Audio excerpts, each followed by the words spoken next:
পবিত্র হজ পালন শেষে দেশে ফিরতে শুরু করেছেন বাংলাদেশি হাজিরা। রোববার রাত ৩টা পর্যন্ত ১৫টি ফিরতি ফ্লাইটে মোট ৬,১৭৫ জন হজ যাত্রী বাংলাদেশে পৌঁছেছেন।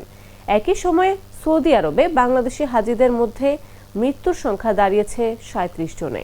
ধর্ম মন্ত্রণালয়ের হজ পোর্টালের তথ্য অনুযায়ী দেশে ফেরা হাজিদের মধ্যে সরকারি ব্যবস্থাপনায় ৪১৬ জন এবং বেসরকারি ব্যবস্থাপনায় ৫,৭৫৯ জন রয়েছেন। ফিরতি যাত্রী পরিবহনে বিমান বাংলাদেশ এয়ারলাইন্স, সৌদি এয়ারলাইন্স ও ফ্লাইনাস মোট ১৫টি ফ্লাইট পরিচালনা করেছে। গত ৩০ মে আনুষ্ঠানিকভাবে ফিরতি ফ্লাইট কার্যক্রম শুরু হয়। প্রথম ফ্লাইটে ৪৪৫ জন হাজি জেদ্দা থেকে ঢাকায় পৌঁছান। এদিকে সৌদি আরবে এখন পর্যন্ত ৩৭ জন বাংলাদেশি হাজির মৃত্যু হয়েছে। তাদের মধ্যে ২৪ জন পুরুষ ও ১৩ জন নারী। এছাড়া ১৭৬ জন হাজি বিভিন্ন হাসপাতালে চিকিৎসা সেবা নিয়েছেন এবং বর্তমানে ২৬ জন হাসপাতালে ভর্তি রয়েছেন।